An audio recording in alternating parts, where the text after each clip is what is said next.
So hello everyone, আমরা এবার আমাদের ডেস্টিনেশন হ্যাভলকে পৌঁছে গেছি। আজকের জন্য আমরা এখানেই স্টে করব। তো চারিদিকে সবুজে ঘেরা আন্দামান ঘুরতে ঘুরতে পৌঁছে গেলাম আমাদের রিসর্টে। রিসর্টটাও ছিল অসম্ভব সুন্দর। আর এটার সবথেকে বড় ব্যাপার হচ্ছে এই রিসর্টে একটা প্রাইভেট বিচও আছে। এটা হচ্ছে একদম বেস্ট পার্ট আমার কাছে। তো অ্যাম্বিয়েন্সটা ভীষণ সুন্দর। তো আমরা নিজেদের জিনিসপত্রগুলো রেখে এই রিসর্টটা চারিদিকে ঘুরে বেড়ানোর জন্য একটু বেরিয়ে পড়লাম। এই যে চারিদিকে গাছগুলো দেখতে পাচ্ছ, এগুলো নারকেল গাছ, আর অসম্ভব মিষ্টি এই নারকেল গাছের জলও। চারিদিকে সবুজে ঘেরা এবং তার পাশেই সমুদ্র সৈকত। একটা আলাদাই ফিল আসছিল। আর ভীষণ সুন্দরভাবে সাজানো গোছানো একটা জায়গা।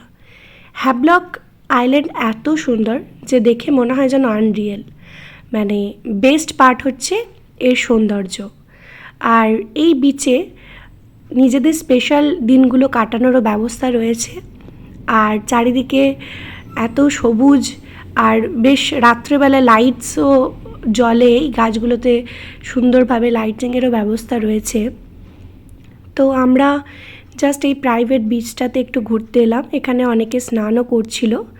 আমরা স্নান করিনি, যেহেতু আমাদের অন্য জায়গায় স্নানের প্ল্যান ছিল।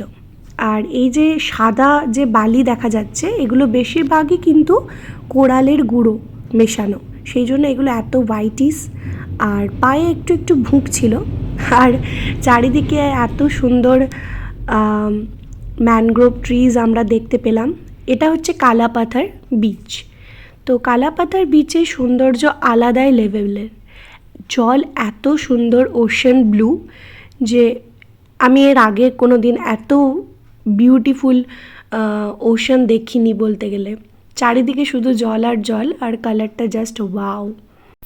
আন্দামানে এসে সেই শৈশবে ভূগোল বইয়ে পড়া সমস্ত দ্বীপ বিষয়ে যে আগ্রহগুলো ছিল আর অজানা কিছু জানার ইচ্ছা ছিল, সেগুলো সবই পূরণ হলো।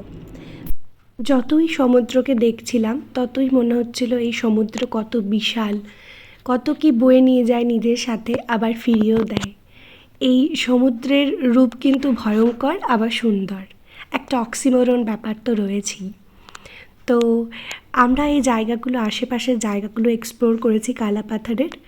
আর একটা ঘন জঙ্গল ছিল যেখানে একটা আমরা ট্রেকিং করতে পারতাম, কিন্তু আমরা ট্রেকিং করিনি। তো এখানে সাক্ষাৎ বনদেবীর দর্শনও হয়ে